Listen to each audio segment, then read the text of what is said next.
Selamat datang kembali di Barikade Gerilya. Pada episode kali ini, kami akan membahas tentang pertempuran Aachen. Pertempuran ini adalah pertempuran paling penting bagi Amerika sebagai jalan utama untuk bisa mendobrak pertahanan Jerman. Selamat menonton dan selamat bergabung dalam perjalanan dramatis ini.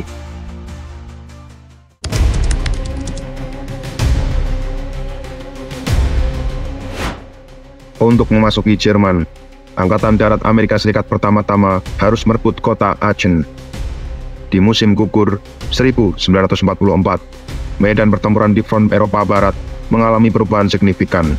Setelah keberhasilan pendaratan di Die pada 6 Juni 1944 dan kemajuan pesawat melintasi Prancis, pasukan sekutu akhirnya mencapai perbatasan Jerman. Disinilah kota Aachen dengan segala sejarah dan kepentingannya menjadi pusat perhatian strategis. Aachen bukan hanya sekedar kota di perbatasan, melainkan salah satu kota tertua di Jerman, terkenal sebagai tempat penobatan raja-raja Romawi suci dan rumah bagi katedral Aachen yang bersejarah. Dibangun oleh Charlemagne pada abad ke-8, bagi Hitler dan Nazi, Aachen adalah simbol kebesaran dan warisan Jerman yang tak ternilai. Namun, nilai simbolis bukanlah satu-satunya alasan mengapa Aachen menjadi target penting bagi sekutu.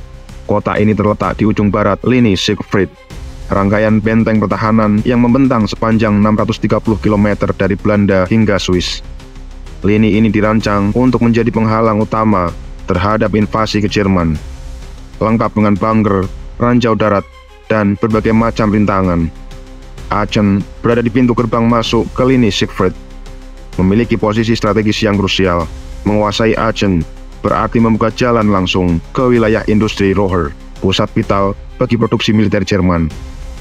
Sekutu yang terdiri dari pasukan Amerika Serikat, Inggris, dan Kanada menyadari bahwa merebut Aachen akan memberikan mereka keuntungan taktis yang besar. Selain itu, kemenangan di sini akan memberikan dorongan moral yang signifikan, tidak hanya bagi pasukan mereka sendiri, tapi juga bagi publik di negara-negara sekutu. Pentingnya Aachen dalam konteks perang secara langsung sebagai titik akses strategis ke dalam Jerman, dan secara tidak langsung sebagai simbol kejatuhan benteng Nazi di tanah air mereka sendiri. Begitu komandan pasukan ekspedisi sekutu markas besar tertinggi, Jenderal Dwight David Eisenhower menyadarinya, ia memerintahkan agar penaklukan Ruhr, kawasan industri terpenting Jerman, dijadikan upaya utama dari fase operasi saat ini. Rute menuju Ruhr langsung melewati apa yang dikenal sebagai celah Aachen, hamparan medan yang relatif datar dengan sedikit rintangan alami. Medan yang memungkinkan pasukan yang maju memiliki kemampuan manuver dan medan tembak yang sangat baik.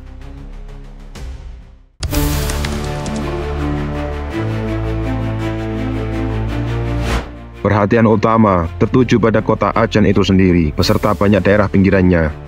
Pasukan yang akan menyerang membenci peperangan kota, karena semua keuntungan ada di pihak pembela dan hampir tidak ada keuntungan bagi si penyerang. Bangunan menyediakan peluang tak terbatas untuk melindungi dan bersembunyi, yang mengharuskan penyerang memperlakukan setiap bangunan sebagai bunker harus dihancurkan sebelum mereka melanjutkan ke bangunan berikutnya.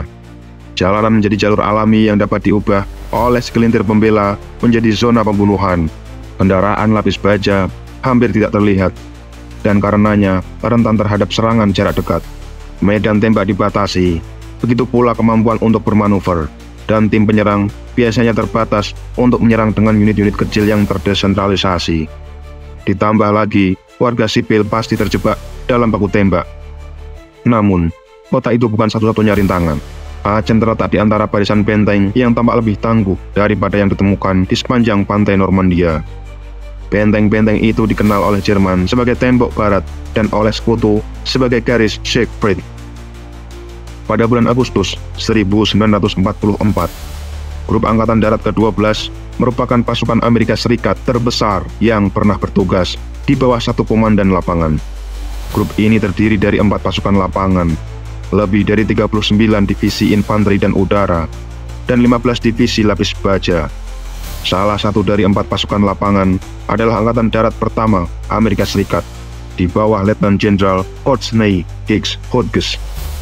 Pada saat Perang Dunia Pertama, ia adalah seorang letnan kolonel yang bertugas di divisi kelima.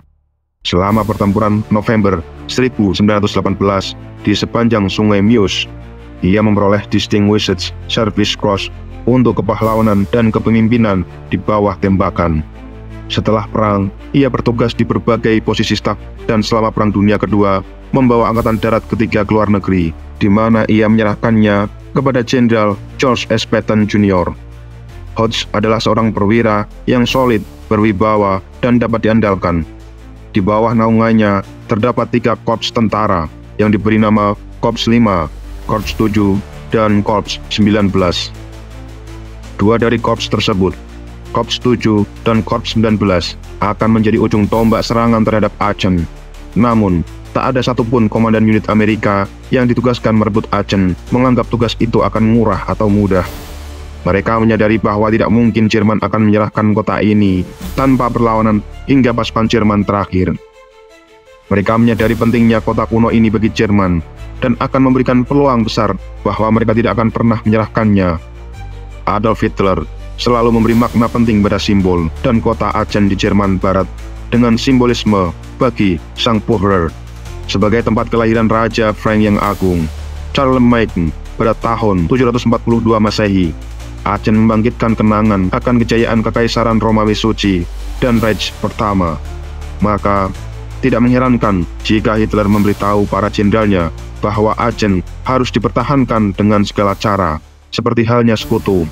Hitler tahu bahwa celah Aachen merupakan jalan termudah menuju jantung tanah air. Bahkan sebelum perang, Hitler bertekad untuk membuatnya sesulit mungkin. Meskipun Prancis telah membangun serangkaian benteng pertahanan yang dikenal sebagai garis Maginot yang menghadap Jerman. Pasal-pasal perdamaian yang ditandatangani di Versailles pada tahun 1919 melarang instalasi militer Jerman di wilayah Rhineland yang didemilitarisasi.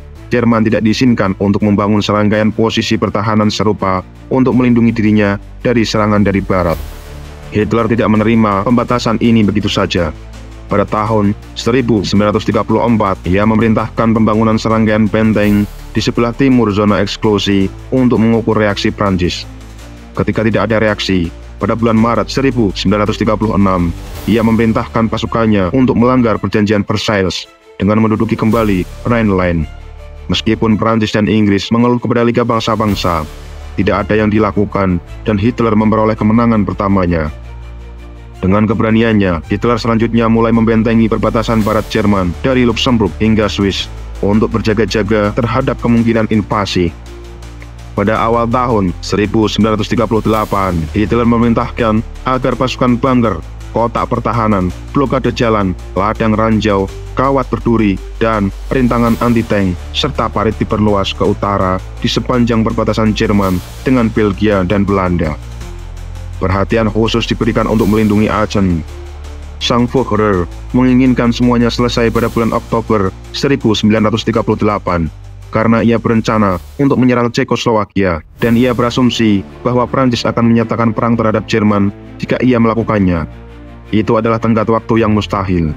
Tetapi, Organisation CODT, Badan Konstruksi Negara Nazi Jerman, melakukan segala yang mungkin untuk memenuhinya. Di bawah arahan pendirinya, Dr. Fritz Todt, Organisation TODT merupakan kelompok semi-militer yang sangat efisien yang menciptakan beberapa proyek pekerjaan umum paling mengesankan di Third Reich. Dimulai dengan sistem Autobahn pada tahun 1933. Organisation TODT mencatat rekor luar biasa dalam menyelesaikan proyek tepat waktu dan sesuai anggaran dari proyek yang paling rumit dan besar. Setelah diberi kontrak untuk tembok barat pada 28 Mei 1938, Organisation TODT mulai menyusun rencana. Pada bulan Juli, konstruksi dimulai dengan 35.000 warga sipil mulai bekerja. Pada bulan Oktober, sekitar 342.000 orang dipekerjakan, didukung oleh 50.000 insinyur dari Wehrmacht dan hampir 200.000 orang dari Dinas Tenaga Kerja Reich dan staf insinyur benteng. Di sepanjang zona konstruksi, 100 kereta api setiap hari membawa ribuan ton beton, tulangan beton, peralatan, alat berat, dan panel kayu untuk cetakan beton. Kota Aachen dan sekitarnya dilindungi oleh 2 garis pertahanan tembok barat. Satu di sebelah barat, garis Scharnhorst, dan satu lagi yang bahkan lebih tebal di sebelah timur, yang dikenal sebagai garis Wurslen. Tidak hanya di Aachen, tetapi di sepanjang perbatasan yang memisahkan Jerman dan Belgia, Belanda, Luxembourg, dan Prancis, terdapat ladang-ladang luas rintangan tank berbentuk piramida pendek dari beton, yang dikenal sebagai gigi naga. Pada gilirannya, ditutupi oleh ladang ranjau, artileri, dan tembakan yang saling terkait dari ratusan kotak pertahanan beton bertulang yang dihubungkan oleh parit-parit pertempuran. Pasukan sekutu menganggap bahwa pembangunan tembok barat hanyalah tipuan untuk membuat musuh Jerman berpikir dua kali sebelum menyerang dari barat. Bahkan, Winston Churchill melihat tembok barat sebagai taktik penghematan kekuatan untuk membebaskan sejumlah besar tentara yang dapat digunakan dalam operasi yang lebih ofensif. Namun, situasi itu berubah pada musim gugur 1944. Pada bulan September, tujuan pasukan Amerika Serikat dan Inggris masih untuk merebut Berlin. Keputusan politik untuk mengizinkan Soviet bertempur belum dibuat. Oleh karena itu, pasukan sekutu terus maju di garis depan yang luas untuk merebut Ruhr, kawasan industri utama di sepanjang Rhine, dan kemudian menuju ibu kota Jerman.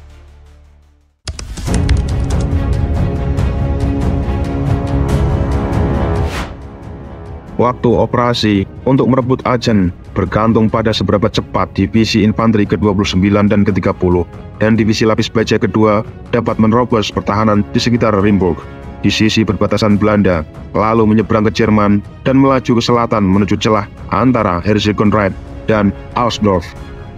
Lalu, melalui kota Brandenburg dan Wurslen, Hoth kemudian memberi perintah kepada Korps 7 untuk bergerak ke utara, merebut Verlautenheid, titik kuat di tembok barat, dan bergabung dengan Korps Korlet di dekat Wurselen. Aachen kemudian akan dikepung, terisolasi, dan siap untuk direduksi, sementara sisa Angkatan Darat Pertama bergerak ke timur. Namun, sebelum rencana ini dapat dilaksanakan, pada tanggal 17 September, Sekutu melancarkan apa yang ternyata merupakan serangan udara besar-besaran, tapi tidak direncanakan dengan baik di Belanda. Operasi Market Garden tidak hanya gagal mencapai sasarannya, tapi juga menyebabkan ribuan korban yang tidak perlu dan hilangnya momentum.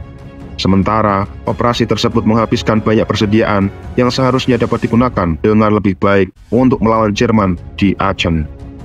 Kegagalan itu memberi waktu bagi Jerman untuk memperkuat pertahanan mereka. Sementara itu, beberapa unit Amerika bersiap untuk pertempuran Aachen, memulai operasi lain di sebelah selatan yang dikenal sebagai pertempuran hutan Hürtgen.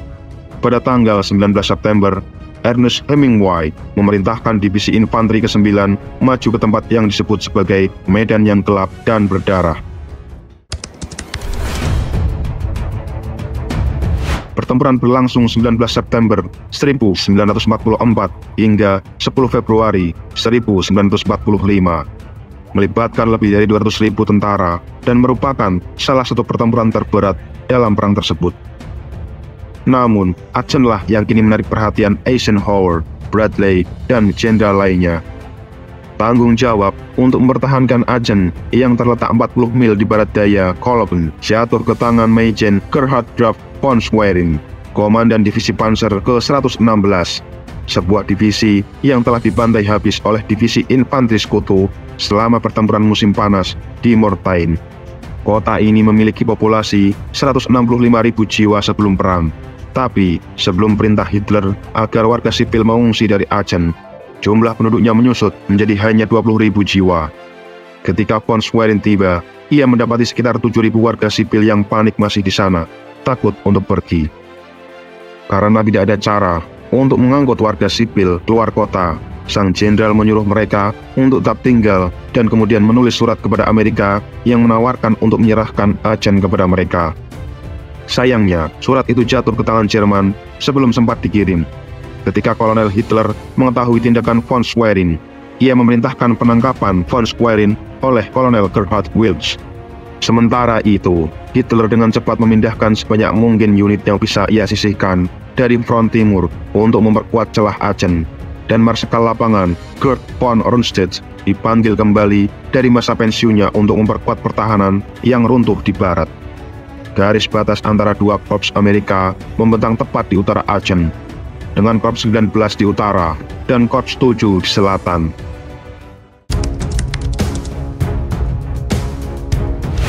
Pertempuran Aachen dimulai dengan suasana mencekam dan penuh ketegangan. Pada awal Oktober 1944, pasukan sekutu, terutama Angkatan Darat Pertama Amerika Serikat, telah berkumpul di sekitar kota Aachen, bersiap untuk menyerang dan merebut kota Jerman pertama yang akan mereka kuasai. Kota Aachen, dengan segala nilai simbolis dan strategisnya, menjadi pusat perhatian seluruh dunia. Pagi itu, udara dipenuhi dengan suara gemuruh artileri dan deru pesawat tempur yang melintas di langit, menandakan dimulainya operasi militer besar-besaran. Saat matahari terbit di ufuk timur, pasukan Amerika mulai bergerak maju. Gempuran artileri yang dahsyat mengguncang kota, menghancurkan bangunan-bangunan, dan mengubur jalanan dalam debu dan puing-puing. Ledakan demi ledakan menggema, mengguncang mie dan membengkakkan telinga.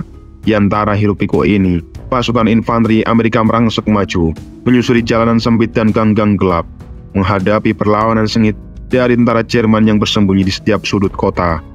Hari pertama pertempuran di Aachen dipenuhi dengan serangan-serangan mendadak dan pertempuran jarak dekat yang brutal. Pasukan Jerman yang dipimpin oleh Jenderal Gerhard von Schwerin telah mempersiapkan pertahanan yang kokoh. Mereka menempatkan penembak jitu di atap-atap bangunan, memasang ranjau darat di jalan-jalan, dan mendirikan barikade di setiap persimpangan. Setiap langkah pasukan Amerika dihadang oleh tembakan senapan mesin dan ledakan granat. Namun, semangat juang pasukan sekutu tak tergoyahkan. Mereka terus maju, bangunan demi bangunan, lantai demi lantai, membersihkan setiap ruangan dari keberadaan musuh. Pertempuran di dalam gedung-gedung tua yang penuh dengan reruntuhan menjadi medan pertempuran yang sangat menantang. Suara tembakan bergema di dalam koridor sempit, diikuti oleh suara jeritan dan raungan prajurit yang terluka. Pada malam hari, kedua belah pihak berusaha mengkonsolidasikan posisi mereka. Pasukan Amerika membangun pos-pos pertahanan sementara di bangunan-bangunan yang telah mereka kuasai. Sementara tentara Jerman berusaha memperkuat posisi mereka dan mempersiapkan serangan balik. Di tengah kegelapan malam, cahaya dari ledakan-ledakan kecil dan tembakan peluru menambah nuansa horor yang menyelimuti kota. Hari kedua pertempuran, artileri Amerika kembali menggempur kota dengan kekuatan penuh. Gedung-gedung bersejarah runtuh dalam sekejap, berubah menjadi tumpukan puing. Di jalanan, tank-tank Jerman bergerak perlahan, menembakkan meriam mereka ke arah posisi Jerman yang terdeteksi. Pasukan infanteri mengikuti di belakang, bergerak maju dengan hati-hati, namun penuh determinasi. Di sisi lain, tentara Jerman menunjukkan perlawanan yang heroik. Mereka menggunakan setiap taktik yang mereka miliki untuk memperlambat kemajuan sekutu. Penembak jitu mereka tersembunyi di balik jendela dan reruntuhan, menargetkan perwira-perwira Amerika untuk mengacaukan komando dan kontrol. Unit-unit kecil Jerman melakukan serangan mendadak dari lorong-lorong bawah tanah, mencoba memukul mundur pasukan Amerika dengan segala cara. Pertempuran di Aachen segera berubah menjadi perang gesekan yang mengerikan. Kedua belah pihak mengalami kerugian besar. Setiap jengkal tanah yang direbut oleh sekutu dibayar dengan darah dan nyawa prajurit mereka. Sementara itu, warga sipil yang masih bertahan di kota menghadapi situasi yang sangat sulit. Banyak dari mereka terperangkap di ruang-ruang bawah tanah, berusaha bertahan hidup di tengah kehancuran dan kekacauan. Minggu kedua pertempuran, pasukan Amerika mulai mendapatkan momentum. Mereka berhasil merebut beberapa posisi strategis, termasuk beberapa gedung tinggi yang memberikan mereka keunggulan taktis. Dari puncak-puncak gedung ini, mereka bisa mengarahkan tembakan artileri dan serangan udara dengan lebih efektif. Namun, perlawanan Jerman tetap keras. Mereka bertarung dengan gigih, tidak mau menyerah meskipun situasi semakin tidak menguntungkan bagi mereka. Cuaca semakin memburuk, dengan hujan lebat yang mengubah jalanan menjadi lumpur. Kondisi ini semakin menyulitkan pergerakan pasukan dan kendaraan. Namun, semangat juang pasukan Amerika tetap tinggi. Mereka tahu bahwa kemenangan di Aachen akan menjadi simbol penting dalam kampanye mereka di Eropa. Mereka terus maju menghadapi setiap tantangan dengan keberanian yang luar biasa. Hari demi hari berlalu, dan pertempuran di Aachen semakin mendekati klimaks. Pasukan Amerika berhasil mengepung dan memotong jalur suplai tentara Jerman, mempersempit lingkaran pertahanan musuh. Serangan artileri semakin intensif, menghancurkan setiap upaya Jerman untuk memperkuat posisi mereka. Di setiap sudut kota, pertempuran kecil-kecilan terus berlanjut, dengan kedua belah pihak berjuang mati-matian untuk mempertahankan posisi mereka. Akhirnya, pada 21 Oktober 1944, pasukan Jerman yang tersisa di Aachen menyerah. Kota ini jatuh ke tangan sekutu, menjadi kota besar pertama di Jerman yang direbut selama Perang Dunia Kedua. Bendera Amerika berkibar di atas reruntuhan, menandai kemenangan yang telah diperoleh dengan pengorbanan besar. Kota Aachen, yang pernah menjadi simbol kebesaran dan kejayaan Jerman, kini menjadi saksi bisu dari salah satu pertempuran paling brutal dalam perang. Dan begitulah pertempuran dengan medan kota terbesar terjadi. Pertempuran Aachen membuka jalan untuk ujian selanjutnya bagi sekutu, yaitu pertempuran Bulk, yang merupakan serangan balik terbesar Hitler di barat. Namun, kemenangan sekutu di pertempuran ini membawa harapan besar untuk bisa mengalahkan Jerman dan upayanya untuk menghentikan perang. Untuk lebih banyak cerita menegangkan dan dramatis seperti ini, jangan lupa untuk menyukai, berkomentar, dan subscribe ke kanal YouTube kami. Kami selalu berusaha menyajikan konten terbaik untuk Anda, dan kami sangat menghargai kritik serta saran yang membangun. Jangan ragu untuk meninggalkan komentar atau menghubungi kami dengan ide-ide dan masukan Anda, karena dukungan Anda membantu kami terus berkembang dan memberikan informasi yang lebih baik. Terima kasih telah menjadi bagian dari perjalanan kami.